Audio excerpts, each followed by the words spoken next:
যদি আপুনি এজন ইণ্ডিভিজুৱেলক কিছুমান বেসিক ৰাইট নিদিয়ে, কিছুমান বেসিক মানে অধিকাৰ নিদিয়ে, সেইবোৰ অধিকাৰ যিকোনো হ'ব পাৰে, প্ৰতিখন কাণ্ট্ৰিলৈ বেলেগ বেলেগো হ'ব পাৰে, বা কিছুমান বেসিক হিউম্যান ৰাইট যেতিয়া আমি নিদিওঁ ইণ্ডিভিজুৱেলক, তেতিয়া সেইখন সোসাইটি কেতিয়াও আপলিফ্ট কৰিব নোৱাৰে বা ডেভেলপ কৰিব নোৱাৰে। ওকে, যেনে আমাৰ হাতত এটা ভাল এক্সাম্পল হৈছে নৰ্থ কোৰিয়া। এটা যদি নৰ্থ কোৰিয়াৰ ক্ষেত্ৰত চাওঁ, আপুনি নৰ্থ কোৰিয়াত কোনো ধৰণৰ ফাণ্ডামেণ্টেল ৰাইট নাপায়, বা তেওঁলোকৰ লিখা থাকিলেও সেইবোৰ এক্সাৰচাইজ কৰিব নোৱাৰে। হল, তাৰ ফলত আমি কি দেখোঁ যে নৰ্থ কোৰিয়াৰ যিখন সোসাইটি, সেই সোসাইটিখনে যিটো ইকনমিক ডেভেলপমেণ্ট, ছ'চিয়েল ডেভেলপমেণ্ট, সেইবোৰৰ ফালে কেতিয়াও আগবাঢ়িবই পৰা নাই। হল, ফাণ্ডামেণ্টেল ৰাইট হৈছে কি, যে বেসিক হিউম্যান ৰাইট কিছুমান, যিটো ইণ্ডিভিজুৱেল ডেভেলপমেণ্টৰ কাৰণে বা ছ'চিয়েল ডেভেলপমেণ্টৰ কাৰণে খুব এছেঞ্চিয়েল। আমাৰ কনষ্টিটিউশ্যনত ক'ত লিখিত আছে? পাৰ্ট 3ত লিখিত আছে। কোনকেইটা আৰ্টিকল? আৰ্টিকল 12ৰ পৰা আৰ্টিকল 35ৰ ভিতৰত এই গোটেইখিনিকে আমি কি বুলি কওঁ? ফাণ্ডামেণ্টেল ৰাইট বুলি কওঁ। ওকে, ফাণ্ডামেণ্টেল ৰাইট আমি ক'ৰ পৰা লৈছোঁ? USA ৰ পৰা লৈছোঁ। USA সেইখিনি কি বুলি কোৱা হয়? মেগনা কাৰ্টা। USA সেইখিনি কোৱা হয় মেগনা কাৰ্টা। আমি USA পৰা সেইটো লৈছোঁ। কিন্তু এটা কথা মনত ৰাখিব, যদিও আমি USA পৰা লৈছোঁ, আমাৰ যিখিনি ফাণ্ডামেণ্টেল ৰাইট আছে সেইখিনি মোৰ কম্প্ৰিহেনচিভ, আৰু ইলাবোৰেটকৈ বুজাই থোৱা আছে। হল, US-ৰ নিচিনা নহয় যে ওৱান লাইনাৰ বা তেওঁলোকৰ সুপ্ৰিম কোৰ্টে কৈছে যে তহঁতি ডিচাইড কৰি ল'বি। নহয়, আমাৰ কনষ্টিটিউশ্যনতে খুব বেছি ভালকৈ লিখা আছে। এতিয়া আমি যদি পাৰ্ট 3 কথা চাওঁ, পাৰ্ট 3ত কি প্ৰভিজন আছে ফাণ্ডামেণ্টেল ৰাইট ৰিলেটেড। এতিয়া কথাটো এনেকুৱা যে ফাণ্ডামেণ্টেল ৰাইটছৰ কিছুমান কেৰেক্টাৰিষ্টিক আছে। আমাৰ যিটো ইণ্ডিয়াৰ ফাণ্ডামেণ্টেল ৰাইট, তাৰ কিছুমান বেছিক কেৰেক্টাৰিষ্টিক আছে, আৰু সেই কেৰেক্টাৰিষ্টিকবোৰে আমাৰ ফাণ্ডামেণ্টেল ৰাইটৰ নেচাৰটো ডিচাইড কৰে। যেনে আপুনি ক'ব পাৰিব যে ফাণ্ডামেণ্টেল ৰাইটবোৰ এবছলিউট নহয়। মই লাষ্ট ক্লাছত কি কৈছিলোঁ যে ফাণ্ডামেণ্টেল ৰাইটবোৰ এমেণ্ড কৰিব পাৰেনে?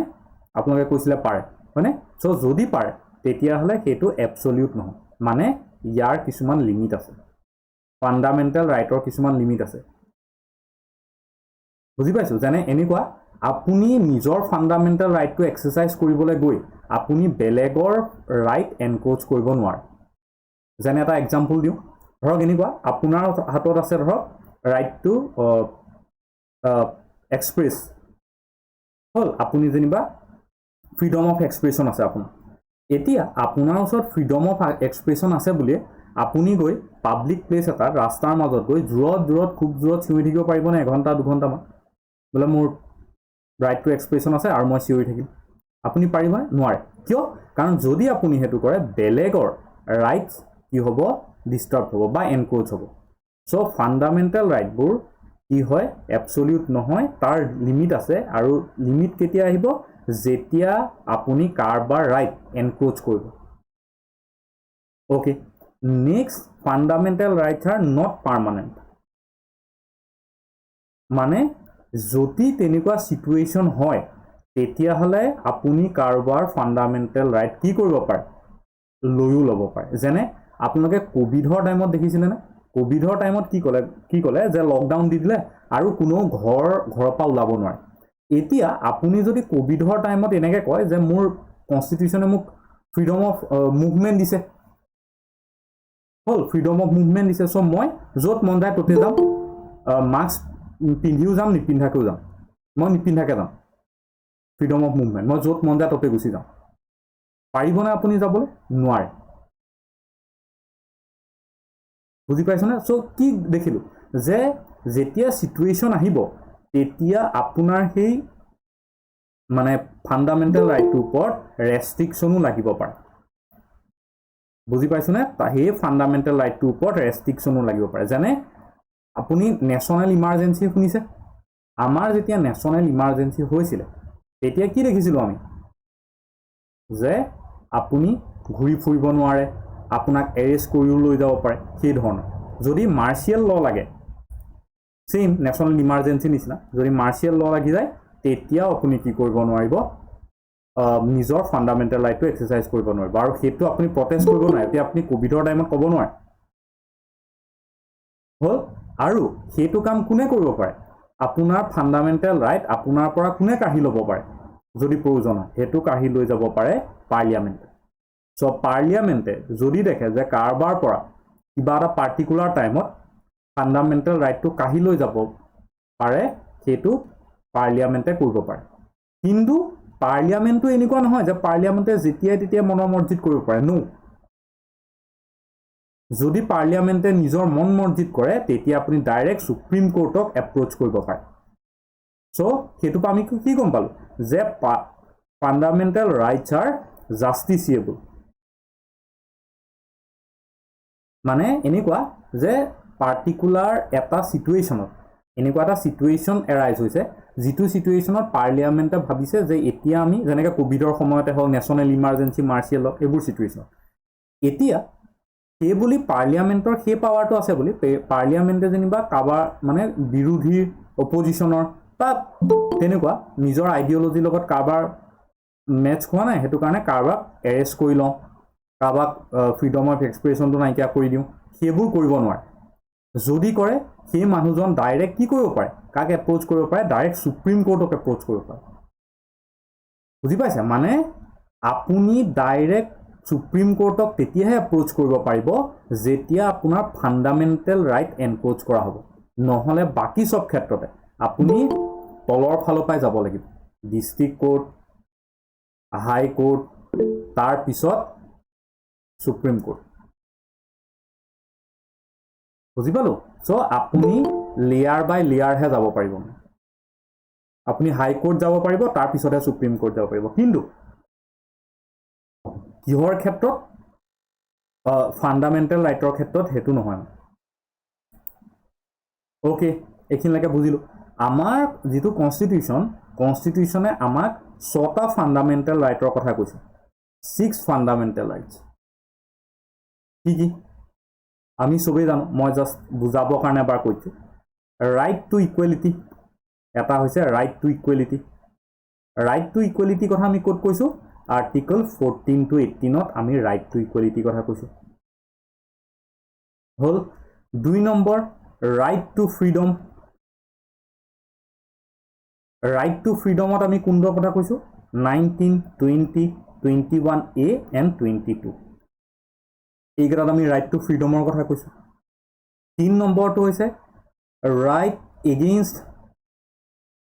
এক্সপ্লইটেশন আপোনাক কোনো এক্সপ্লইট কৰিব নোৱাৰে শোষণ কৰিব নোৱাৰে হল সো তাৰ কাৰণে কনস্টিটিউশনে কোনকেইটা আৰ্টিকলৰ কথা কৈছে আৰ্টিকল 23 and 24 ৰ কথা কৈছে নেক্সট ফ্ৰীডম অফ ৰিলিজন আছে right to freedom of religion okay মানে আপোনাৰ কথা আপুনি কোনটো ধৰ্ম এক্সাৰসাইজ কৰিব পাৰে আপোনাক কোনো ৰখাব নোৱাৰে সো কোপা ক'লে আৰ্টিকল 25 to 28 লে বুজি পালো নেক্সট ফিফথটো আছে cultural and educational right So Article 29 and 30 আমাৰ কালচাৰেল ৰাইট এণ্ড এডুকেশ্যন ৰাইটৰ কথা কৈছে আৰু লাষ্টটো হৈছে ৰাইট টু কনষ্টিটিউচনেল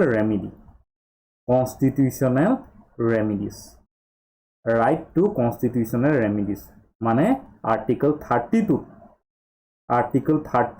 to 35 এই কিতাত কিহৰ কথা কৈছে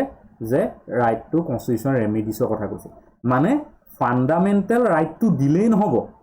আপোনাক যদি মই ফান্ডামেন্টাল ৰাইটটো দিছো তেতিয়া হলে ফান্ডামেন্টাল ৰাইটটো অকল দিলেই নহব ফান্ডামেন্টাল ৰাইটটো কেনেবাকে যদি ডেষ্ট্ৰয় হৈছে বা আপুনি এক্সাৰসাইজ কৰিব পৰা নাই প্ৰেক্টিস কৰিব পৰা নাই তেতিয়া হলে তাৰ এগেইনষ্টত আপুনি কোৰ্টলৈ যাবও পাৰিব লাগিব সব ফান্ডামেন্টাল ৰাইটবোৰ ৰক্ষা কৰাটো এটা ফান্ডামেন্টাল ৰাইট ন বুজি পাইছানে মই কি কৈছো ফান্ডামেন্টাল এনেকে নহব যে ৰাইট কেইটামান দলিয়াই দিছো এটা ল ৰাইট নহব এই ৰাইট কেইটা সময় প্ৰয়োজন সাপেক্ষে ৰক্ষা কৰাটো তাক সেভ কৰাটো এটা কি হয় ফান্ডামেন্টাল ৰাইট হয় বুজি পালো এখিনলৈকে এতিয়া মই এতিয়া 6টা বুলি ক'লো 6টা ফাণ্ডামেণ্টেল ৰাইট কিন্তু যেতিয়া কনষ্টিটিউশ্যনখন প্ৰথম বনাইছিলে তেতিয়া 7টা ফাণ্ডামেণ্টেল ৰাইট আছিল এটা ৰিমুভ কৰি দিয়া হ'ল বৰ্তমান 6টা আছে এটা ৰিমুভ কৰি দিয়া হ'ল কোনটো ৰিমুভ কৰি দিয়া হ'ল ৰাইট টু প্ৰপাৰ্টি ওকে কোন নম্বৰ কনষ্টিটিউশ্যন এমেণ্ডমেণ্টত ৰাইট টু প্ৰপাৰ্টি ৰিমুভ কৰা হৈছে 44 কনষ্টিটিউশ্যন এমেণ্ডমেণ্ট এক্ট কোন চন ইয়াৰটো কিমান 1978 কোন আছিলে মানে সেই সময়ত প্ৰাইম মিনিষ্টাৰ কোন আছিলে ইন্দিৰা গান্ধী স্যাৰ মোৰাৰজি দেশাই নেকি গুড মোৰাৰজী দেশাই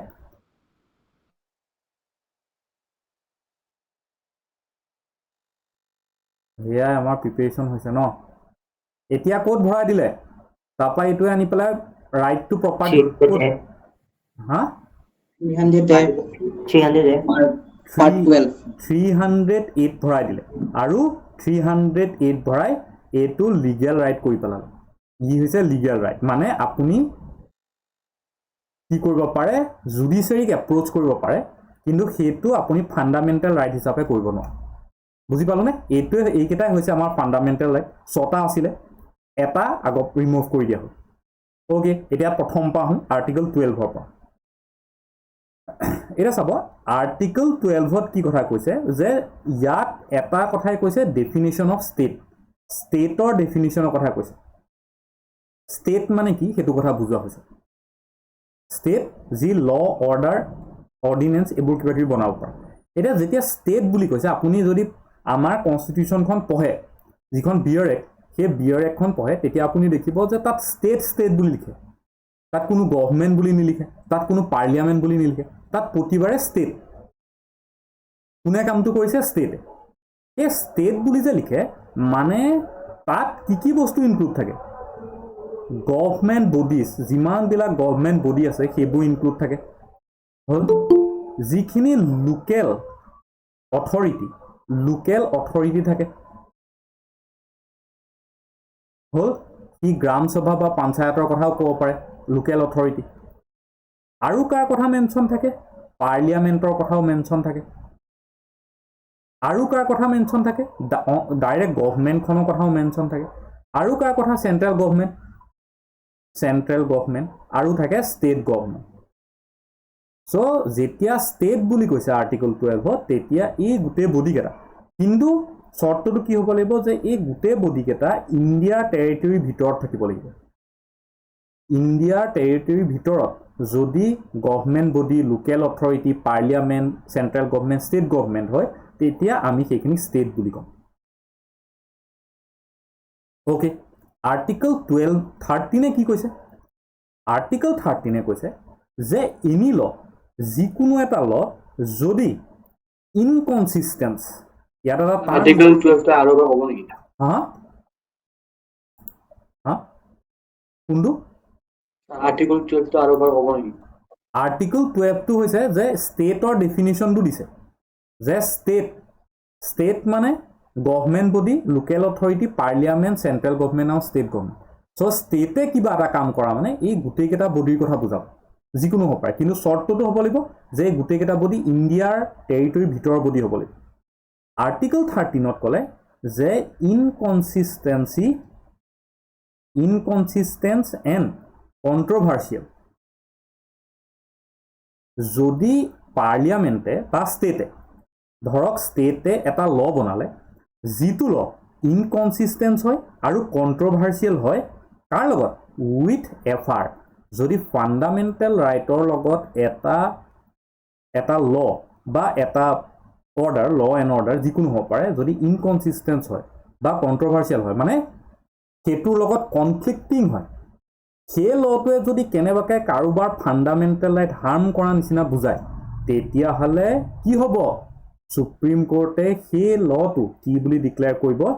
নাল এণ্ড ভইড সুপ্ৰিম কোৰ্টৰ সেইটো পাৱাৰ আছে যে সুপ্ৰিম কোৰ্টে সেই লটো নাল এণ্ড ভইড বুলি ডিক্লেয়াৰ কৰি দিব পাৰে ওকে ইয়াত আৰ্টিকল 13ত আৰ্টিকল 12ত যেনেকৈ ষ্টেটৰ ডেফিনিশ্যন দিছে আৰ্টিকল 13ত লৰ ডেফিনিশ্যন দিছে যে এই লবোৰ অৰ্ডিনেন্সো হ'ব পাৰে লাষ্ট ক্লাছত আমি অৰ্ডিনেন্সখিনি ভালকৈ পঢ়িছিলোঁ নে অৰ্ডিনেন্সো হ'ব পাৰে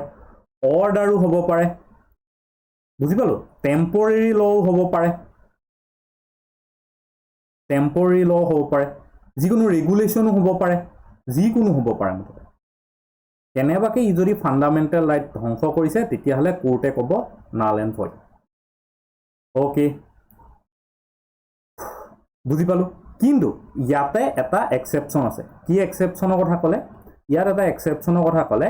যে যিখিনি কনষ্টিটিউশ্যনেল এমেণ্ডমেণ্ট সেইখিনি কেতিয়াও ল নহয় constitutional amendment is not a ল যদি কনষ্টিটিউশ্যনেল এমেণ্ডমেণ্ট হৈছে তেতিয়াহ'লে আমি তাক ল বুলি ক'ব নোৱাৰোঁ বুজি পালোঁ কনষ্টিটিউশ্যনেল এমেণ্ডমেণ্টবোৰ ল নহয় মানে অ'কে এতিয়া কালি আমি কেশৱানন্দ ভাৰতী কথা কেছটো পঢ়িছিলোঁ হ'ল কেশৱানন্দ ভাৰতী এতিয়া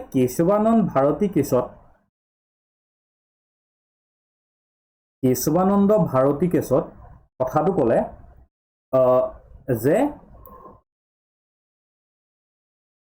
এই যে নাল এণ্ড ভইড বুলি ক'ব কোৰ্টে এটা ল সেইটো তেতিয়াহে ক'ব যেতিয়া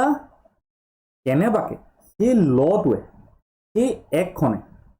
সেই অৰ্ডিনেন্সটোৱে বা ৰেগুলেশ্যনটোৱে বা টেম্পৰেৰী লটোৱে সংবিধানৰ বেচিক ষ্ট্ৰাকচাৰ ডেষ্ট্ৰয় কৰিব চ' দেখিছানে পাৰ্লিয়ামেণ্টে বা ষ্টেটে ফাণ্ডামেণ্টেল ৰাইট কি কৰিব নোৱাৰে এনক্ৰ'চ কৰিব নোৱাৰে হ'ল ফাণ্ডামেণ্টেল ৰাইট হাৰ্ম কৰিব নোৱাৰে কোৰ্টেও নিজৰ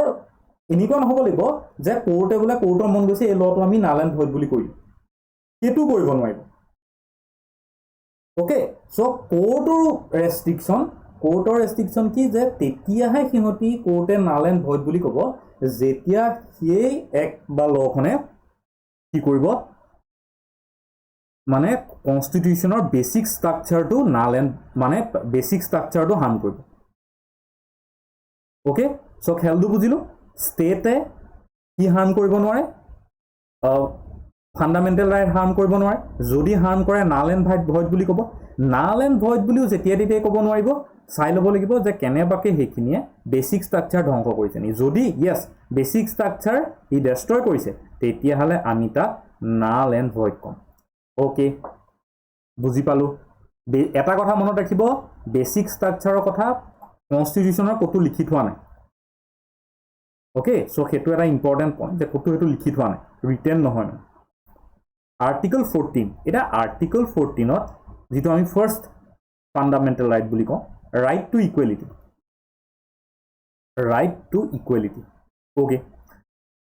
এতিয়া ৰাইট টু ইকুৱেলিটিৰ কথাটো এনেকুৱা ৰাইট টু ইকুৱেলিটি কোপা 14 পৰা 18লৈকে আছে আৰ্টিকল হ'ল ৰাইট টু ইকুৱেলিটিত আমাৰ যিটো আৰ্টিকল 14ত লিখা আছে তাৰ কেইটামান কম্পনেণ্ট আছে কি এটা হৈছে ইকুৱেলিটি বিফৰ ল এই কনচেপ্টটো আমি ক'ৰ পৰা আনিছোঁ এই কনচেপ্টটো আমি বড়ো কৰি আনিছোঁ UK পৰা ব্ৰিটেইনৰ পৰা মানে লৰ আগত চব সমান বুজি পাইছোঁ কানুন যিটো ল বা কানুন বুলি হিন্দীত কয় সেই তাৰ আগত কি হয় চব সমান অ'কে এইটো হৈছে ফাৰ্ষ্ট কনচেপ্ট ছেকেণ্ড কনচেপ্টটো কি ইকুৱেল প্ৰটেকশ্যন অফ ল এইটো ক'ৰ পৰা আনিছোঁ এইটো আনিছোঁ USAৰ পৰা ইকুৱেল প্ৰটেকশ্যন অফ ল মানে লয়ে বা কানুনে চবকে সমান ট্ৰিট কৰিব চবকে সমানে ব্যৱহাৰ কৰিব বুজি পাইছোঁ খেলি মেলি নকৰোঁ ইয়াত ক'লে যে আইনৰ আগত সকলো সমান ইয়াত ক'লে যে আইনে সকলোকে সমান ব্যৱহাৰ কৰিব সমান চকুৰে চাব এই কথাকেইটাত এক্সেপশ্যন আছেনে আছে যদি আপুনি এক্সেপশ্যন চায় তেতিয়াহ'লে আমি দেখিম যদি আমি এক্সেপশ্যন মানে বিচাৰোঁ তেতিয়া আমি দেখিম যে প্ৰেচিডেণ্ট এতিয়া আপুনি প্ৰেচিডেণ্টক এৰেষ্ট কৰিব নোৱাৰে MP MLA এই মানুহখিনিক আপুনি ডাইৰেক্ট এৰেষ্ট কৰিব নোৱাৰে এই মানুহখিনিয়ে যদি ক্ৰাইমো কৰি দিয়ে সেই পদত থাকোঁতে সেই পোষ্টত থাকোঁতে আপুনি তেওঁক এৰেষ্ট কৰিব নোৱাৰে বুজি পালেনে যদি এতিয়া আপোনালোকে বিধানসভা চাই আছেনে মানে টিভিত নাচালেও এই হেৰিবিলাকতো চাই থাকে ফেচবুকৰ ক্লিপবিলাকত তাত কি দেখে যে ইটোৱে সিটো বাঘ যুদ্ধ লাগিছে গোৱাল গালি পাৰিছে হ'ল যিমান পাৰি সিমান খাওপাত দি গালি পাৰিছে লেতেৰাকৈ বেয়াকৈ গালি পাৰিছেনে তো তেওঁলোকক সেই কোনোবাই কমপ্লেইন কৰিব পাৰিছেনে যে FIR যে এই মানুহজনে মোক বেয়াকৈ কৈছে নোৱাৰে বুজি পাইছে চ' পাৰ্লিয়ামেণ্টত বা হাউচৰ ভিতৰত হোৱা কিবা ঘটনা কি নহ'ব সেইটো মানে ক্ৰাইম বা কিবা বুলি ধৰা নহ'ব অ'কে চ' সেইটো কি হ'ল সেইটো ৰাইট টু ইকুৱেলিটি হয় জানো নহয় এক্সেপশ্যন আপুনি যদি আজি কাৰোবাক ৰাস্তাত বজাৰত যদি ৰখাই পেলাই তেনেকৈ গালি পাৰে আপোনাক পুলিচে উঠাই লৈ গুচি যাব সেই মানুহজনে যদি কেছ দি দিয়ে মানহানি কেছ দিব কিবা কিবি কেছ দিব হয় নহয় চ' তাৰ ক্ষেত্ৰত আমি কি দেখোঁ এক্সেপশ্যন দেখিবলৈ পাওঁ বুজিলোঁ এইখিনিলৈকে এতিয়া এটা কনচেপ্ট বুজিব ইকুৱেল প্ৰটেকশ্যন অফ লত খেলটো এনেকুৱা ধৰণৰ যে আপোনালোকে এখন ফটো দেখিছে এখন ফটো আছে আপোনালোকে দেখিছে চাগে এখন ৱাল এই ৱালত তিনিটা ল'ৰা আছে এইটো এটা ল'ৰা এইটো এটা ল'ৰা আৰু এইটো এটা ল'ৰা অ'কে এতিয়া এইফালে খেল এখন হৈ আছে মানে এইফালে খেল বা কিবা এটা হৈ আছে এই তিনিজন ল'ৰাই চাব বিচাৰিছে এতিয়া ইকুৱেল প্ৰটেকশ্যন অফ লত যদি ইকুৱেল প্ৰটেকশ্যন অফ ল কথা কওঁ মানে চবকে ইকুৱেল বিহেভ কৰিব লাগে এতিয়া এই তিনিজনৰ কাৰণে এখন বেঞ্চ এনেকুৱা এখন বেঞ্চৰ ব্যৱস্থা কৰি দিলে যেতিয়া এখন বেঞ্চৰ ব্যৱস্থা কৰি দিলে তেতিয়া চিটুৱেশ্যনটো কি হৈ গ'ল তেতিয়া চিটুৱেশ্যনটো এনেকুৱা হ'ল যে এনেকুৱা টাইপৰ হৈ গ'ল মানে এই ল'ৰাটোৱে ভালকৈ খেল চাব পাৰিছে ই অকণমানহে চাব পাৰিছে ই চাবই নাই পৰা কিন্তু তিনিজনকে ইকুৱেলি ট্ৰিট কৰা হৈছে আপোনালোকে মোক কওক এতিয়া এইটো ইকুৱেল প্ৰটেকশ্যন অফ ল হ'বনে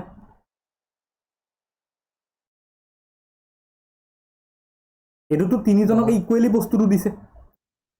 কিন্তু এইটো ইকুৱেল প্ৰটেকশ্যন অফ ল নহ'ব বুজি পাইছে এতিয়া চাওক গভৰ্ণমেণ্টে যিখিনি BPL ছেকশ্যন হ'ল সেই ছেকশ্যনখিনিক ফ্ৰী চাউল দিয়ে বা ছাবচিডি দিয়ে ছ'চিয়েলি বেকৱাৰ্ডখিনি বাকী মানুহখিনিয়ে যদি কয় যে আমাক কিয় দিয়া নাই ইকুৱেল প্ৰটেকশ্যন অফ ল আছে চবতে ইকুৱেলিটি আছে ইকুৱেলি দিব লাগে সেইটো আচলতে কথা নহয় এই বস্তুটো ইকুৱেলিটি কথা আহিব কি আহিব উইদিন দ্য গ্ৰুপ মানে উইদিন দ্য গ্ৰুপতহে এই বস্তুটো আহিব মানে ইয়াতে এই ৰিজাৰ্ভেশ্যনৰ কথাটো আহে ৰিজাৰ্ভেশ্যনৰ কথাটো ইয়াত আহে মানে এই ছেকশ্যনটো যিটো ছেকশ্যন একেবাৰে তলত আছে চৰ্তটো হ'ল যে ইয়াত এখন ডাঙৰ টুল দিব লাগিব এই ছেকশ্যনটো যিটো অকণমান ওপৰত আছে ইয়াতকৈ অকণমান সৰু টুল এখন দিব বুজি পাইছোঁ আৰু এই ছেকশ্যনটো যিটো ছেকশ্যন একদম ওপৰত আছে সদায় ওপৰত আছে যাক অকণমান হেল্প লাগে তাৰ টুলখন চবতকৈ সৰু হ'ব এতিয়াহে আমি ইয়াৰ ইকুৱেলিটি কথা ক'ম বুজি পাইছে মানে যিটো গ্ৰুপ যেনেকুৱা অৱস্থাত আছে তাক তেনেকৈহে ট্ৰিট কৰিম মানে within the group treated equally হ'ল চ' ইয়াতে সেই ৰিজাৰ্ভেশ্যনৰ কথাটো আহে বুজি পাইছোঁ চ' আপোনালোকেতো নাভাবিব যে ইকুৱেলি ট্ৰিট কৰা মানে চবকে ইকুৱেল নহয় সেই অৱস্থাটো চাই লৈ পেলাই সেইটো ডিচিজন ল'ব আৰ্টিকল 15 এতিয়া আৰ্টিকল 15ত কি ক'লে যে ইকুৱেলিটি অফ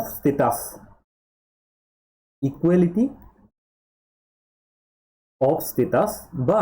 এইটোক এনেকেও বুজিব পাৰি এইটো পজিটিভ টাৰ্মত আৰু নিগেটিভ টাৰ্মত এনেকেও বুজিব পাৰি ৰাইট এগেইনষ্ট ডিছক্ৰিমিনেশ্যন আপুনি এজনক ডিছক্ৰিমিনেট কৰিব নোৱাৰে ৰাইট এগেইনষ্ট ডিছক্ৰিমিনেশ্যন এতিয়া কি গ্ৰাউণ্ডত নোৱাৰে gender religion, race religion caste caste, আৰু ছেক্স প্লেচ অফ বাৰ্থ এইকেইটাৰ এগেইনষ্টত আপুনি মানে এইকেইটা গ্ৰাউণ্ডত আপুনি কি কৰিব নোৱাৰে ডিছক্ৰিমিনেশ্যন কৰিব নোৱাৰে যেনে আগতে এনেকুৱা আছিলে আপোনালোকে গম পাইছেকে যে আপুনি এটা পাৰ্টি গাঁওখনত এটা পাৰ্টিকুলাৰ কমিউনিটি ডিচাইড কৰি দিয়া হৈছে যে এই ঘৰ মানুহে বা এইকেইজন মানুহে সেই পাৰ্টিকুলাৰ দমকলটোৰ পৰা পানী খাব নোৱাৰে সেই টেংকিটোৰ পৰা পানী খাব নোৱাৰে কাৰণ পাব্লিক আছিলে হ'ল ঘাটত গা ধুব নোৱাৰে ৰেষ্টুৰেণ্টত খাব নোৱাৰে সেই বস্তুবোৰ চ' এইবোৰ আপুনি কৰিব নোৱাৰে যদি আপোনাক এইকেইটাৰ এগেইনষ্টত আপোনাক যদি কোনোবা এখন হোটেলত বা কোনোবা এটা জেগাত আপোনাক যদি সেই পাব্লিক ফেচিলিটিটো আপুনি ল'ব পৰা নাই তেতিয়াহ'লে আপুনি সুপ্ৰিম কোৰ্ট ডাইৰেক্ট যাব পাৰে অ'কে নেক্সট আৰ্টিকল 16 ইয়াত কি আছে equality to public employment equality to public employment ইয়াত এমপ্লয়মেণ্টৰ কথা কোৱা হৈছে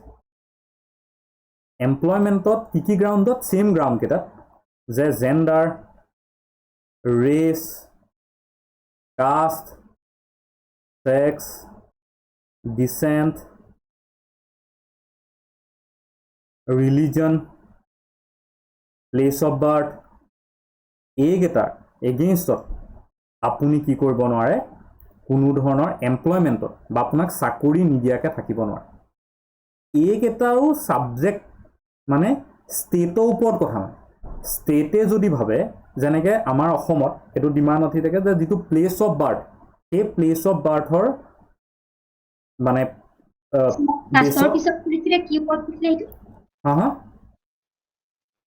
জেণ্ডাৰ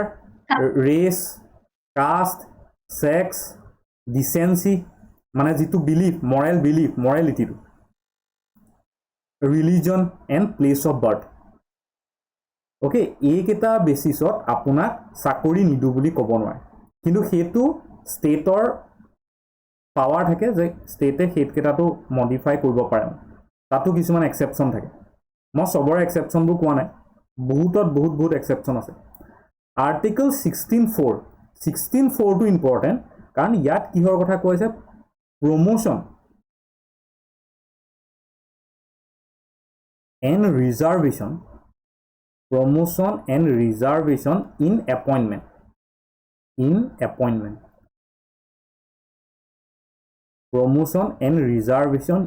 এপইণ্টমেণ্ট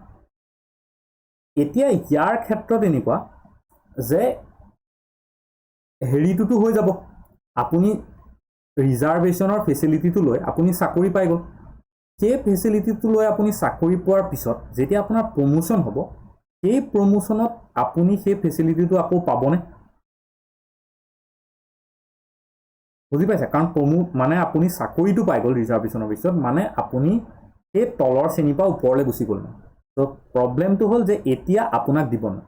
এই কথাটো বহুত কণ্ট্ৰভাৰ্চিয়েল কথা আৰু ইয়াক লৈ সুপ্ৰিম কোৰ্টৰ মাল্টিপল কেছেছ আছে তাৰ ভিতৰত ইম্পৰ্টেণ্ট কেছ কেইটা হৈছে বালাজী এইটো লৈ এটা ডাঙৰ ডিবেট ন Balaji versus state of Mysore হ'ল ছেকেণ্ড কেছটো হৈছে দেৱাসন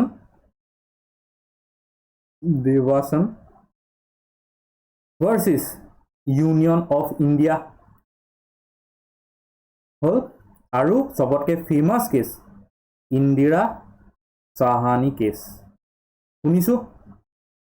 ইন্দিৰা চাহানী কেছ 1993 কথা শুনিছোঁ চবতকৈ ফেমাছ অ'কে চ' এই গোটেইকেইটা কেছতে এই বস্তুটো চোৱা হ'ল দেৱাসন DEVASAN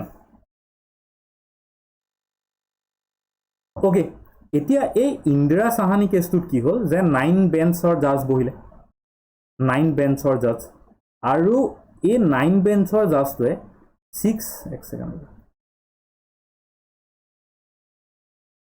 6:9 ৰেচিঅ'ত এটা ভাৰ্ডিক্ট দিলে কি ভাৰ্ডিক্ট দিলে India, sir, India. হা India, তাৰপিছত মই কৈ দিছোঁ আকৌ Balaji versus state of Mysore Devasan versus union of India Indira Sawhney case একদম কুইক হ'ব লাগে আপোনালোকে বস্তুটো শুনি শ্বৰ্টকৈ লিখিব পাৰিব লাগে মানে মই বহুত শ্ল'কৈ কৈছোঁ মানে আপোনালোকে মই যে কৈ থাকোঁ সেই কৈ থাকোঁতে আপোনালোকে লিখি পেলাই সেই বস্তুটো শ্বৰ্টকৈ লিখি বুজিব ট্ৰাই কৰিব মানে মই ইউজুৱেলি ঘেঁহাই থাকোঁ কিন্তু এতিয়া যিহেতু আমাৰ সময় নাই সেইটো কাৰণে মই যিমান পাৰি সিমান ফাষ্ট গৈছোঁ আৰু আপোনালোকে এইটো কেটচ কৰিব লাগিব যদি আপোনালোকে এতিয়া ক্লাছত শ্ল' হৈ থাকে তা পৰীক্ষাটো আপোনালোকৰ পেপাৰ ক্লিয়াৰ নহয় মানে যদি আপোনালোকে এতিয়া কেটচ কৰিব নোৱাৰে বস্তুবোৰ মই কোৱা সময়মতে তেতিয়া পৰীক্ষাত 3 ঘণ্টাত 150টা কুৱেশ্যন পঢ়িব নোৱাৰে উত্তৰ দিয়াটো কথা নকওঁ মই পঢ়িবই নোৱাৰে আপুনি 130টামান কুৱেশ্যনতে আপুনি ৰৈ যাব লাগিব তো নিজৰ স্পীড আৰু কেটচিং কেপাচিটিটো বঢ়াওক হয় কওক স্যাৰ মণ্ডল কমিশনটো চামাও এটোৰ লগতে ৰিলেটেড হ'ব কৈছোঁ ৱেইট মই কৈ আছোঁ ইন্দিৰা সাহানী কেছত 1993 এখন বেঞ্চে জাজমেণ্ট দিলে যে ৰিজাৰ্ভেশ্যন সদায় ছ'চিয়েল বেচিছত হ'ব ৰিজাৰ্ভেশ্যন সদায় ছ'চিয়েল বেচিছত হ'ব না কি ইকনমিক বেচিছত নহয় অনলি ছ'চিয়েল বেচিছতহে হ'ব বুজি পালে সেইকাৰণে এই যে EWSটো আহিছে EWSটো কিমান দেৰিকৈ আহিছে সেইদিনাখন এই কেইদিনমান হৈছে EWSটো আনিছে তাকো ষ্টেট গভৰ্ণমেণ্টে সেইটো নালিফাই কৰি দিলে ষ্টেট গভৰ্ণমেণ্টৰ ওচৰত পাৱাৰ আছে যে যদি বিচাৰে ষ্টেট গভৰ্ণমেণ্টে এই প্ৰভিজনকেইটা যিকেইটা এক্সেপশ্যনেল প্ৰভিজন আছে সেইবোৰ ইউজ কৰি নিজৰ মতে বনাব পাৰে হ'ল চ' আমাৰ ষ্টেট গভৰ্ণমেণ্টে ভাবিছে যে ছ'চিয়েল বেচিছতে ৰিজাৰ্ভেশ্যন হ'ব লাগে তো তেওঁলোকে EWSটো বনালে হ'ল কোনোবা ষ্টেট গভৰ্ণমেণ্টত ভাবিছে যে নহয় ইকনমিক বেচিছত হ'ব লাগে তেতিয়াহ'লে তেওঁলোকে সেইটো মানিছে সেইটো ষ্টেট গভৰ্ণমেণ্টৰ ওপৰত কথা আৰু এটা ইন্দিৰা সাহানী কেছত ইম্পৰ্টেণ্ট কথাটো ক'লে যে প্ৰমোশ্যনত কোনো ধৰণৰ ৰিজাৰ্ভেশ্যন নহ'ব প্ৰমোশ্যনত আপুনি ৰিজাৰ্ভেশ্যনৰ সুবিধা নাপায় আৰু কি ক'লে যে নট এক্সিডিং 50% লিমিট যে 50% লিমিট আপুনি ক্ৰছ কৰিব নোৱাৰিব কিন্তু এই গোটেইবোৰ ক্ষেত্ৰতে এক্সেপশ্যন আছে আপুনি ৰিচেণ্টলি শুনিছে চাগে যে বিহাৰত আই থিংক এই ৰিজাৰ্ভেশ্যন লিমিট গৈ 70-80% পাইছে বুজি পাইছে চ' আপোনালোকে নাভাবিব যে এই মই কোৱা কথাকেইটা এবছলিউট মানে ষ্টেট গভৰ্ণমেণ্টৰ সেইটো পাৱাৰ আছে যে ষ্টেট গভৰ্ণমেণ্টে কি কৰিব পাৰে মানে ষ্টেট গভৰ্ণমেণ্টে সেইটো নিজৰ মতে মডিফাই কৰি ল'ব পাৰে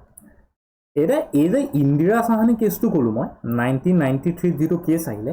এই কেছটো কিয় আহিব লগা হ'ল এই কেছটো আহিব লগা হ'ল বিকজ অফ 1979ত এখন কমিশ্যন আহিলে সেই কমিশ্যনখন হৈছে মণ্ডল কমিশ্যন এই মণ্ডল কমিশ্যনখন যিখনক কোৱা হয় ছেকেণ্ড বেকৱাৰ্ড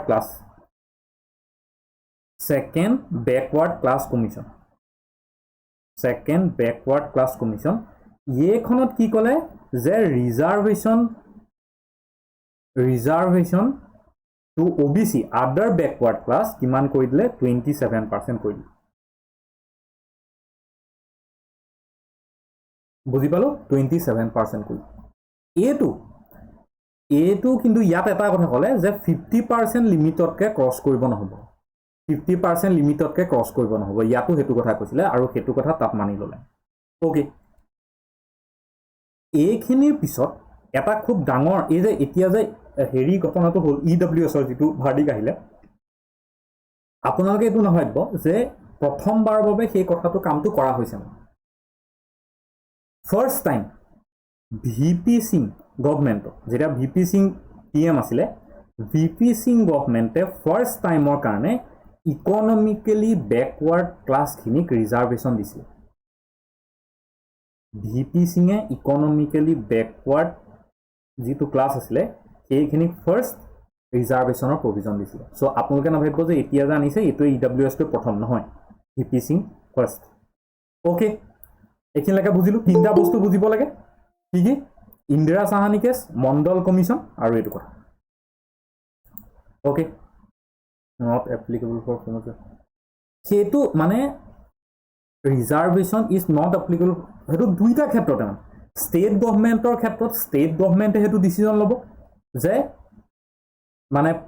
আমি প্ৰমোশ্যনত ৰিজাৰ্ভেশ্যন দিম নে নিদিম আৰু চেণ্ট্ৰেল গভৰ্ণমেণ্টৰ ক্ষেত্ৰত সেইটো চেণ্ট্ৰেল গভৰ্ণমেণ্টে ডিচিজন ল'ব অ'কে ষ্টেট গভৰ্ণমেণ্টৰ সেইটো পাৱাৰ আছে আৰ্টিকল 17ত ক'লে যে আনটাচেবিলিটি নহ'ব মানে যিটো দলিতখিনিৰ লগত বহুত হাজাৰ হাজাৰ বছৰ ধৰি হৈ আছিলে তেওঁলোকৰ এক্সপ্লইটেশ্যন বা তেওঁলোকে যিখিনি আনটাচেবিলিটি ফেচ কৰি আছিলে সেই বস্তুটো তেওঁলোকে কি কৰিলে নাইকিয়া কৰি দিলে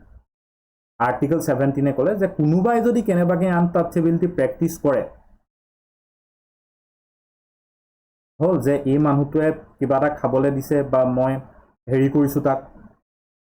অ'কে মোক নুচুবি বুলি কৈছোঁ হ'ল তেনেকুৱা ধৰণৰ কিবা আনটাচেবিলিটি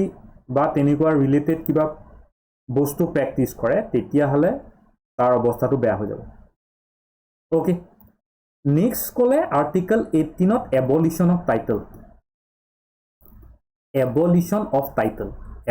অফ টাইটেল মানে যে এই যে আগতে আপোনালোকে শুনিছেনে যে কিবা কিবি উপাধি দিয়ে যে ৰাজা মহাৰাজা হ'ল সেই তেনেকুৱা ধৰণৰ উপাধিবোৰ দিব নহ'ব মানে কাৰোবাক মহাৰাজা উপাধি দিছে হ'ল এতিয়া কালি বোলে ভাৰ্গৱে কৈছে যে মই অসমৰ মহাধীৰাজ হ'ল মহাধীৰাজ কিবা এটা বোলে হ'ল মোলে দিৱানী খাস কিবা নহ'ব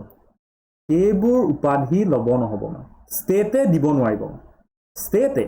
কেতিয়াও কাৰোবাক এই ধৰণৰ উপাধিবোৰ দিব নহয় ইয়াত এক্সেপশ্যন আছেনে নাই আছে ক'ত আছে ক'ত তিনিটা ফিল্ডত আছে ক'ত আছে এডুকেশ্যন মিলিটাৰী আৰু এইবিলাক ভাৰত ৰত্ন তেনেকুৱা চিভিলিয়ান এৱাৰ্ড য়েছ সেইটো এক্সিলেঞ্চি মানে এক্সিলেঞ্চি এই তিনিটা ক্ষেত্ৰতে আছে যেনে আপুনি মিলিটাৰী ক্ষেত্ৰত দেখিছে যে যিটো একাডেমিক টাইটেলছ মানে এডুকেশ্যনত যিটো চ' কথাটো হ'ল কেনেকুৱা যে যেনেকৈ পৰমবীৰ চক্ৰ দিছে হ'ল এডুকেশ্যনত যেনেকৈ আপুনি ডক্টৰেট ডিগ্ৰী দিছে তেনেকুৱা ভাৰত ৰত্ন দিছে এৱাৰ্ডছ দিছে সেইকেইটাত আপুনি এইটো কৰিব পাৰিব অ'কে বুজিলোঁ নেক্সট আৰ্টিকল 19 টু আৰ্টিকল 22 এতিয়া ইয়াত মেইনলি আছে ৰাইট টু ফ্ৰীডম আপোনালোকে ইয়াত যিকেইটা আছে এইকেইটা নিজে চাই ল'ব হা গুগল কৰি চাই ল'ব ABCDEFG এই ৰাইট কেইটা আপোনালোকে চাই ল'ব হ'ল যোনটো এফ আছিলে এই এফটো আপোনালোকে চাই ল'ব যে এইটো কি আছিলে আৰু এইটো আঁতৰ কৰি দিয়া হ'ল আৰু এইটো কেতিয়া আঁতৰ কৰি দিয়া হ'লতো মই কৈছোঁ সেইটো 44th কনষ্টিটিউশ্যন এমেণ্ডমেণ্ট 1978ত আঁতৰ কৰি দিয়া হ'ল আপোনালোকে চাই ল'ব যে এইকেইটা কি হয় আৰু এফটো কি আছিলে যিটোক আঁতৰ কৰি দিয়া হ'ল এটা কথা মনত ৰাখিব party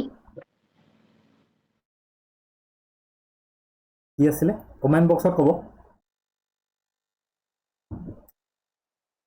right to ফ্ৰীডমত reasonable restriction আছে মই যে এইমাত্ৰ ক'লোঁ যে আপোনাৰ ৰাইট ফ্ৰীডম অফ মুভমেণ্ট আছে বুলি আপুনি ক'ভিডৰ লকডাউনত ঘূৰি ফুৰিব নোৱাৰিব হ'ল দেশত নেশ্যনেল ইমাৰ্জেঞ্চি লাগিছে আপুনি ৰাইট টু মুভমেণ্ট আছে ফ্ৰীডম অফ এক্সপ্ৰেছন আছে বুলি আপুনি উৎপাত কৰি থাকিব নোৱাৰিব আপোনাক ধৰি লৈ গুচি যাব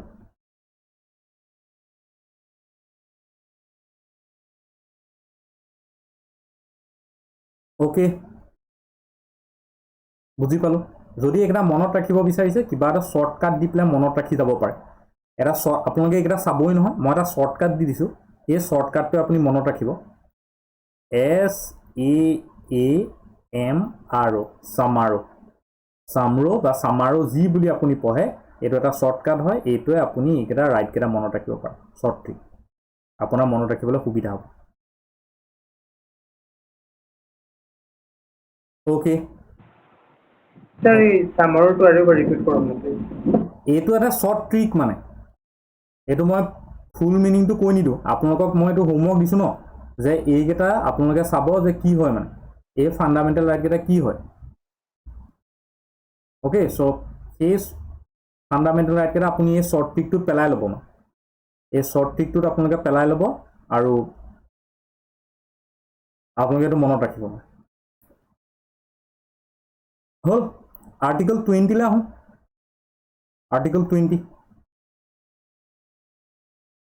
এতিয়া আৰ্টিকল 20 কথাটো এনেকুৱা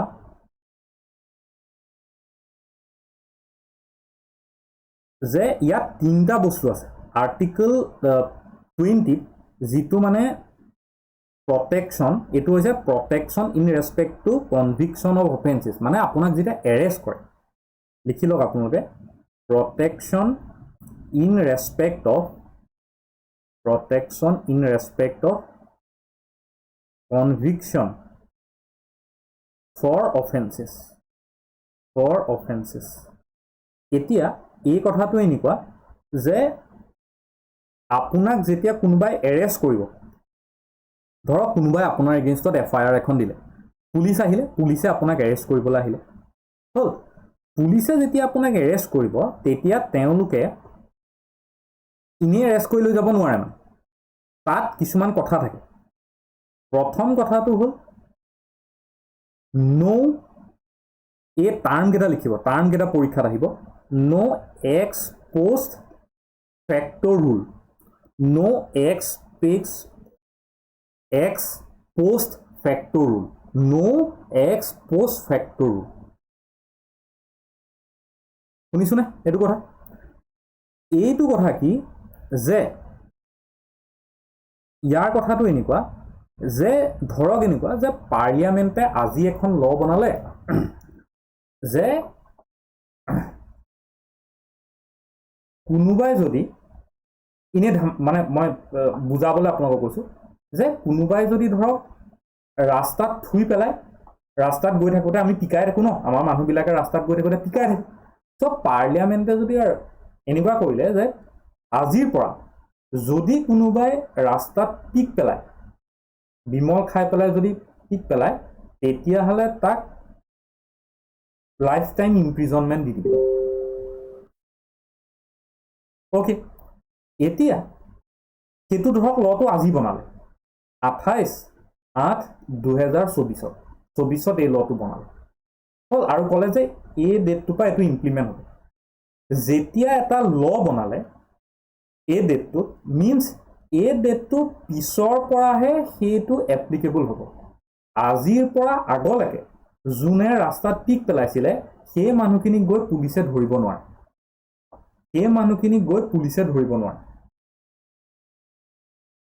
বুজি পাইছোঁ যে কালি মই তাক আজি লটো বনালে বোলে কালি মই ইয়াক দেখিছিলোঁ ই পিক পেলাই আছিলে ইয়াক ধৰো নহ'ব সদায় ল বনোৱাৰ পিছৰ পৰাহে সেই বস্তুটো এপ্লিকেবল হ'ব কিন্তু ইয়াতো বহুত বেছি এক্সেপশ্যন আছে মানে ই মেইনলি কি হয় ক্ৰিমিনেল ল ক্ষেত্ৰত এপ্লিকেবল হয় মানে ক্ৰিমিনেল ল ক্ষেত্ৰতে এপ্লিকেবল হয় কিছুমান চিভিল লৰ ক্ষেত্ৰত সেইটো দেখা পোৱা নাযায় যে কিছুমান চিভিল লৰ ক্ষেত্ৰত কেনেকুৱা হয় যে আপুনি আজি ক্ৰাইম কৰিছে ন মানে আজি লটো বনিছে সেই লটো বনোৱাৰ আগত যদি আপুনি তেনেকুৱা কিবা এটা কৰিছিলে চিভিল লৰ ক্ষেত্ৰত তেতিয়াহ'লে আপোনাক এৰেষ্ট কৰি দিব পাৰে তাতো ঢেৰ খেল আছে কিন্তু জাষ্ট মোটামুটি কথাটো সেইটো বুজি পাইছোঁ হ'ল নেক্সট বি 2 নম্বৰ ইম্পৰ্টেণ্ট পইণ্টটো কি 2 নম্বৰ ইম্পৰ্টেণ্ট পইণ্টটো হৈছে নো ডাবল জিঅ'পাৰ্ডি টাৰ্ম কেইটা মনত ৰাখিব হা নো ডাবল জিঅ'পাৰ্ডি মানে এনেকুৱা যে আপুনি এটা ক্ৰাইম কৰিলে হ'ল ধৰক এনেকুৱা ক্ৰাইম এটা কৰিলে যে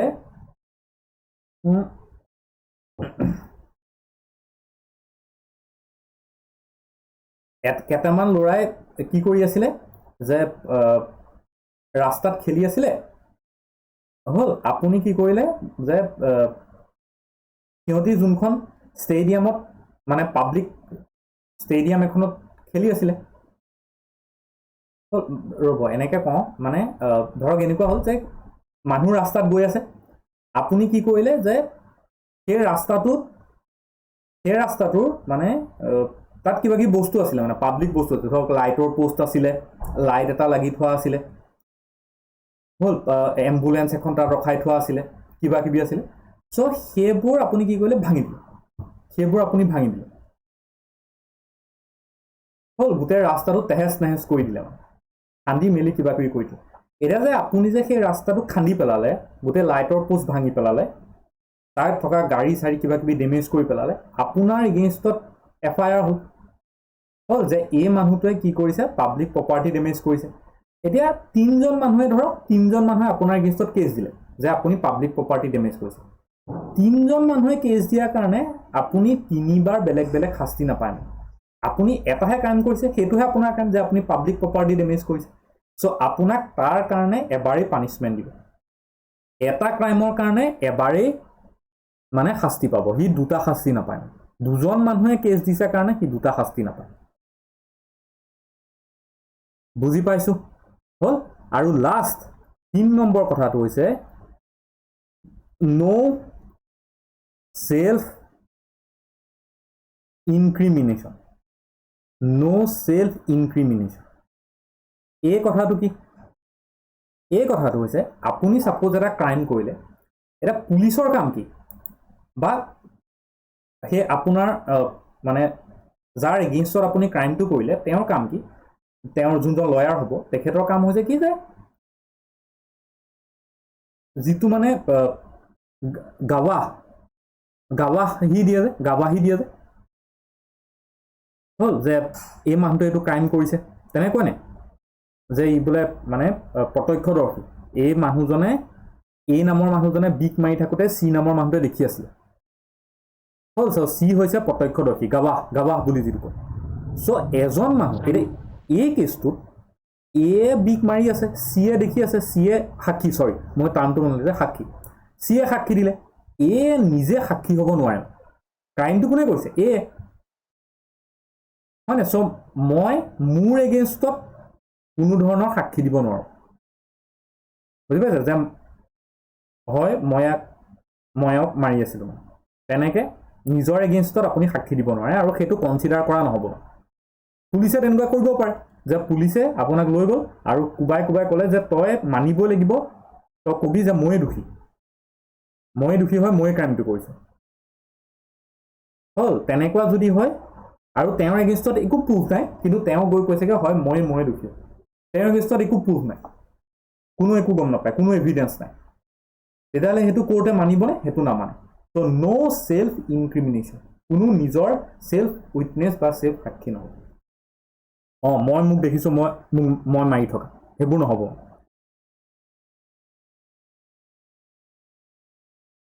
বুজি পাইছোঁ হ'ল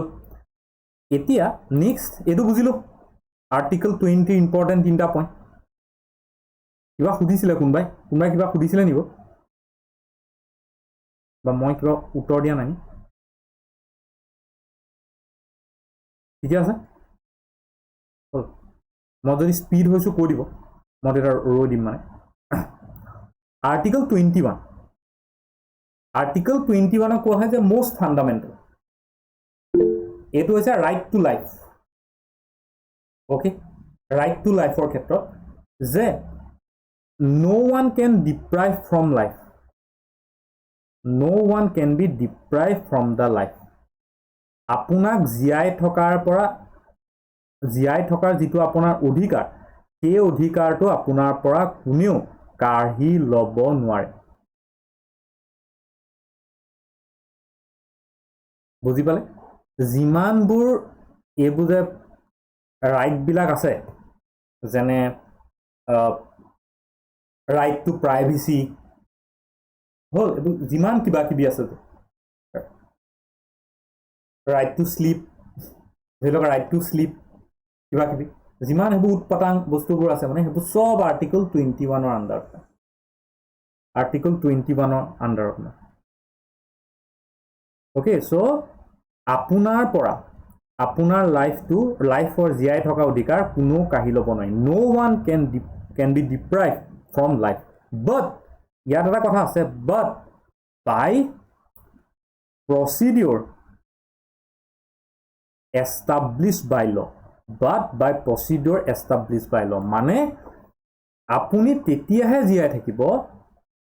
যদিহে যিটো প্ৰচিডিউৰ established by law আছে লয়ে যিটো প্ৰচিডিউৰ বান্ধি দিছে সেই বান্ধি দিয়া প্ৰচিডিউৰটোৰ ভিতৰত আপুনি ঠিকে আছে মানে কেনেবাকে আপুনি ধৰক হিনিয়াছ ক্ৰাইম এটা কৰি দিলে একদম হিনিয়াছ ক্ৰাইম একদম ৰেয়াৰ অফ দ্য ৰেয়াৰ তেতিয়া আপোনাক কোৰ্টে কি দিলে ডেথ পেনাল্টি যে এক ফাঁচি দি দিব লাগে তো তেতিয়া আপুনি ক'ব নোৱাৰে যে মোৰো জীয়াই থকা অধিকাৰ আছে কিয় কাৰণ আপুনি যিটো প্ৰচিডিউৰ এষ্টাব্লিছ বাই ল আছে সেইটো আপুনি উলংঘা কৰিছে সেইটো আণ্ডাৰত নাই আপুনি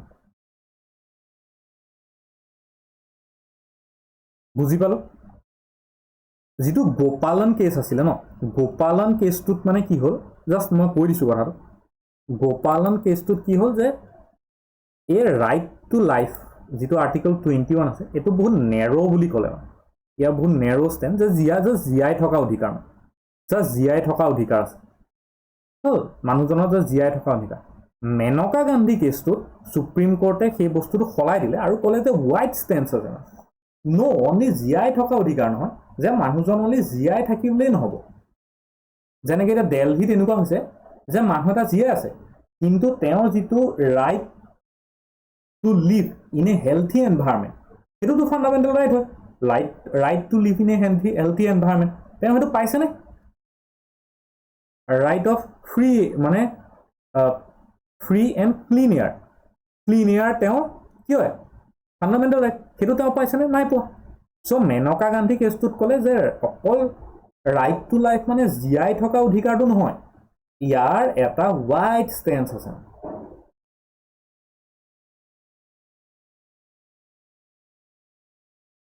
বুজি পালো চ' অকল আমি জীয়াই থাকিলেই নহ'ব আপুনি এতিয়া ক'লে যে মোক খাবলৈ পানী নাই চ' সেইটো আপুনি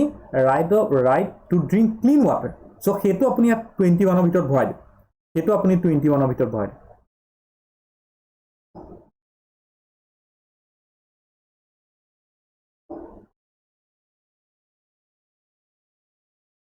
বুজি পালো মেনকা গান্ধী কেছটো যদি আপোনালোকে ভালকৈ চায় আপোনালোকে কেতিয়াবা ইউটিউবত চাব যদি আপোনালোকে পঢ়িব বেয়া পায় তেতিয়াহ'লে তাত দেখিব যে সেই কেছটো মজা মানে কিবা মেনকা গান্ধী মানে বিদেশ যাব বিচাৰিছিলে তো তেওঁক যাব দিয়া নহ'ল তেওঁ বিদেশ যাব দিয়া নহ'ল মানে তো তেওঁ গৈ পেলাই ডাইৰেক্ট সুপ্ৰিম কোৰ্ট পালে তো তেতিয়া সুপ্ৰিম কোৰ্টে ক'লে যে যদি এই মানুহগৰাকীয়ে একো ল মানে প্ৰচিডিউৰ এষ্টাব্লিছ বাই ল এণ্ড ডিউ প্ৰচেছ অফ ল মানে লৰ ভিতৰতে থাকি তেওঁ এই মানুহগৰাকীয়ে যদি এইটো কাম কৰিছে মানে বিদেশ গৈছে আৰু তাৰ পৰা ঘূৰি আহিছে তেতিয়াহ'লে তেওঁ সেই কামটো কৰিব পাৰে তেওঁ কোনেও সেইটো ৰখাব নোৱাৰে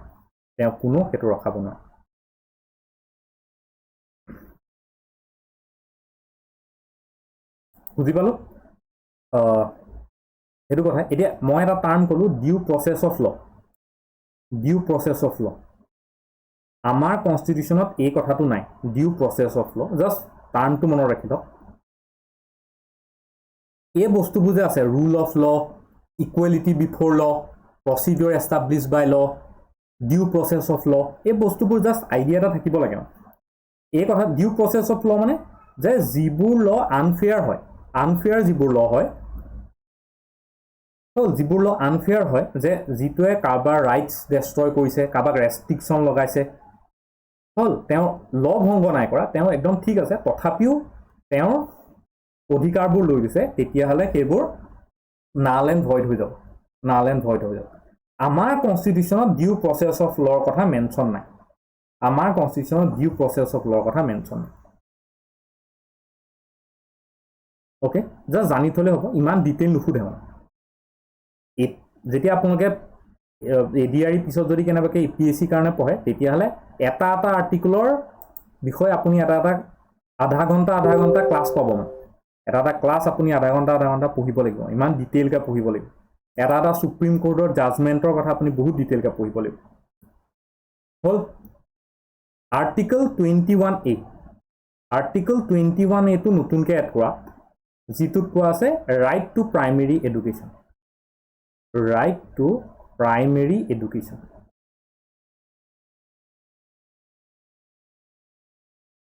এইটো কথা চাব কেৱল primary education only primary education কেতিয়া কোৱা হৈছে 86th কনষ্টিটিউশ্যনেল এমেণ্ডমেণ্ট এক্ট 2002 আৰু এই বস্তুটো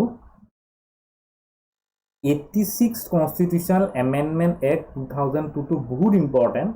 কাৰণ ই যিটো right to education right to primary এডুকেশ্যনৰ কথা কৈছে এইটোৱে ফাণ্ডামেণ্টেল ৰাইটত চেঞ্জ আনিছে DPSP টো চেঞ্জ আনিছে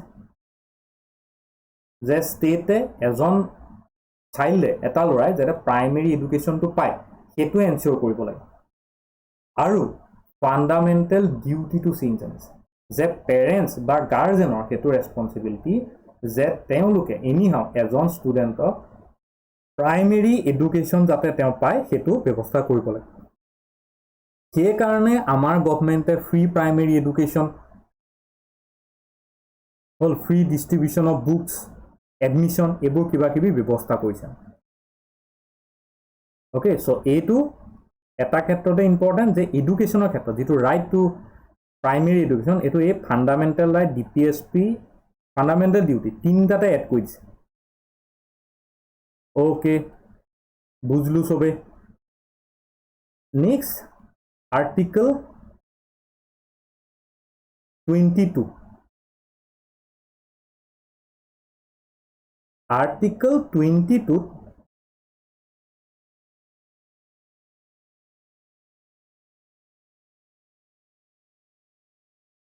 অ'কে আৰ্টিকল 22 কি কৈছে সেই ওপৰৰ যিটো কথা মই ক'লোঁ যে প্ৰটেকশ্যন এগেইনষ্ট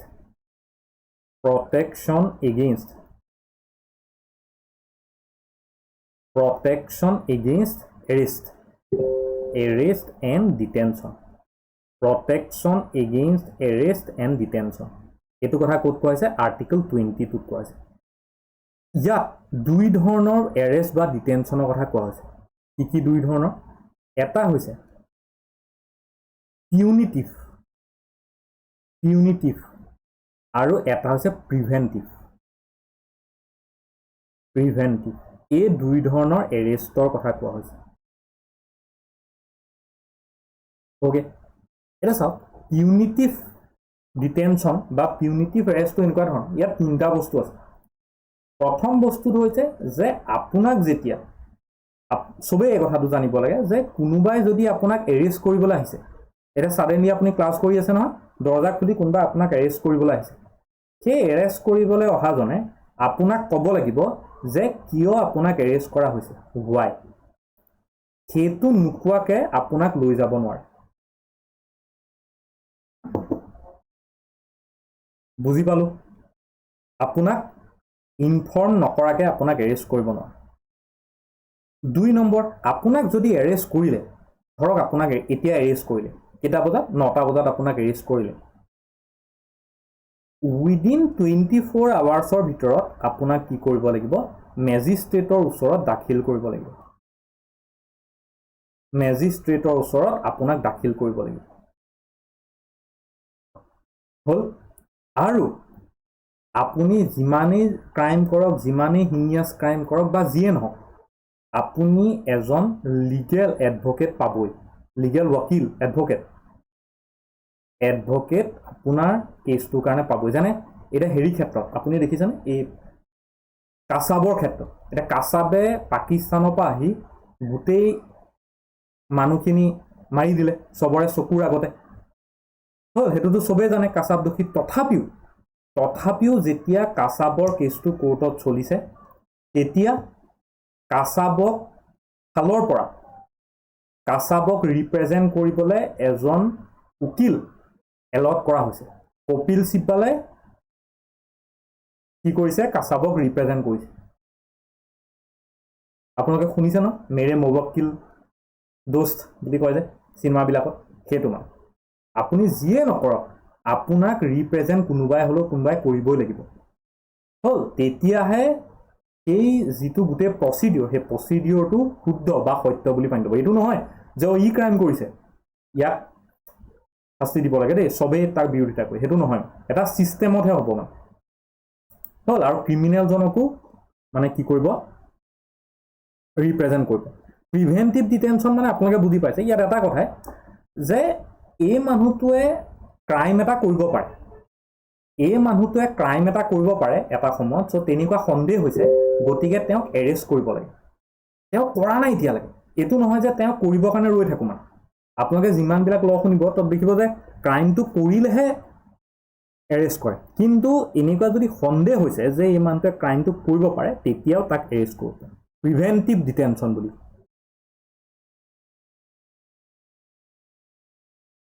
বুজি পালোঁ অ'কে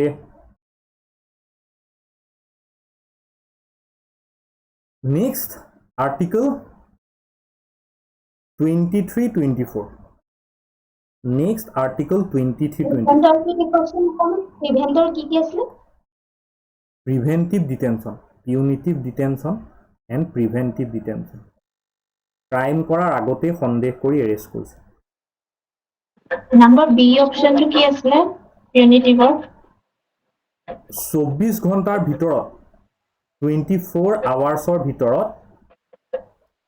কি কৰিব লাগিব মেজিষ্ট্ৰেটৰ আগত হাজিৰ কৰিব লাগিব এৰেষ্টৰ 24 আৱাৰ্ছৰ ভিতৰত মেজিষ্ট্ৰেটৰ ফ্ৰণ্টত দাখিল কৰিব লাগিব মানে এনেই জেলত ভৰাই থৈ দিব নোৱাৰে মানে পুলিচে মন মৰ্জি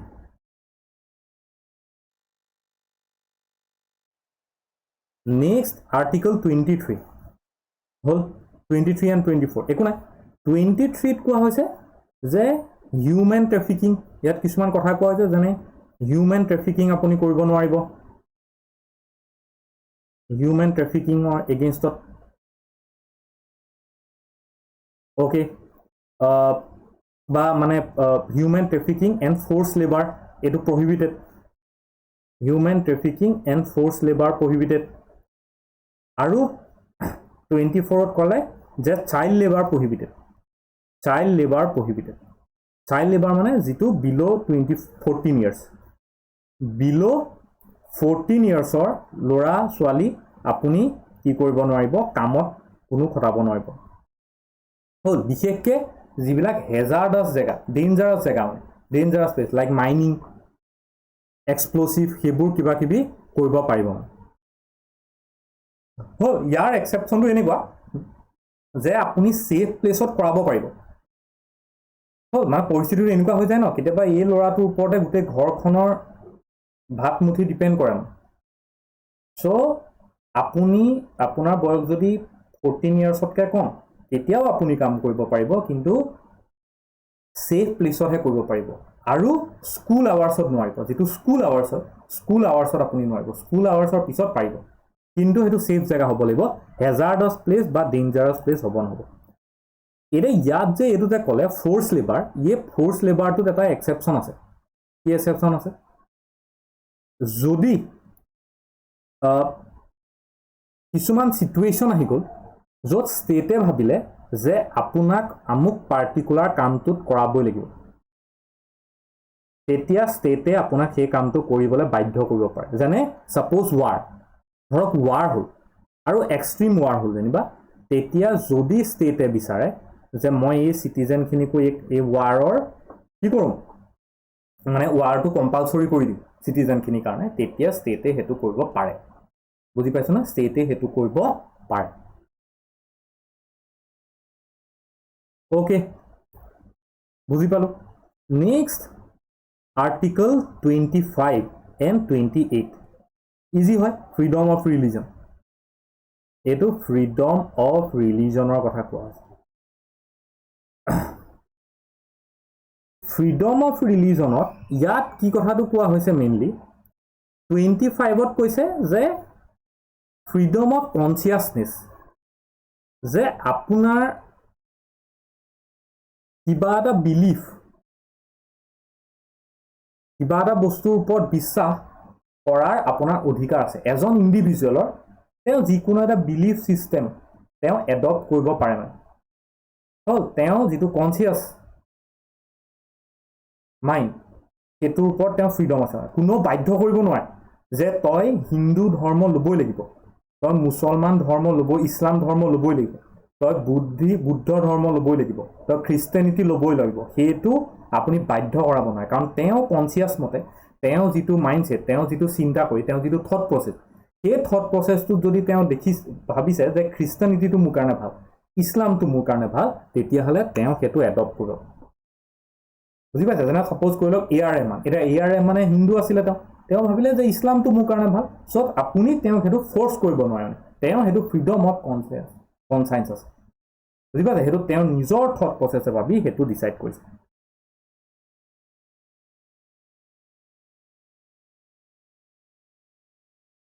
হ'ল 26তো সেম কথাটো ক'লে 26ত ক'লে যে কিছুমান ৰিলিজিয়াছ গ্ৰুপৰ কালেক্টিভ ৰাইটছ থাকিব ইয়াত কালেক্টিভ ৰাইটছ কিছুমান থাকিব যিবোৰ ৰিলিজিয়াছ এফেয়াৰ্ছ কিছুমান ৰিলিজিয়াছ এফেয়াৰ্ছ সেইবোৰ আপুনি তেনেধৰণে প্ৰেক্টিছ কৰিব পাৰিব যিবোৰ মানে কালেক্টিভ ৰাইটছ থাকিব ৰিলিজিয়াছ এফেয়াৰ্ছবোৰৰ ওপৰত যেনে এই ধৰণে আমি পূজা কৰোঁ ধৰক আপুনি ৰথ যাত্ৰা ওলালে অ'কে আপুনি উলিয়াব পাৰে তেনেকুৱা ধৰণৰ আপুনি প্ৰেক্টিছ কৰিব পাৰে এটা মহৰমত ইছলামখিনিয়ে তেনেকৈ প্ৰচেছন উলিয়াব পাৰে বুজি পাইছোঁ চ' এটা গ্ৰুপক সেই ৰাইটটো দিয়া হয় গ্ৰুপক হ'ল আৰ্টিকল 27ত টেক্সৰ কথা কোৱা হৈছে যে যিবোৰ টেক্স মানে ধৰ্মৰ নামত টেক্স যিবোৰ কালেক্ট কৰাৰ ৰাইট আছে বা টেক্স দিব লাগে ল'ব লাগে সেইবোৰ ৰাইটটো আছে চ' যিটো ধৰ্মৰ নামত টেক্স সেই টেক্সটোৰ কথা কোৱা হৈছে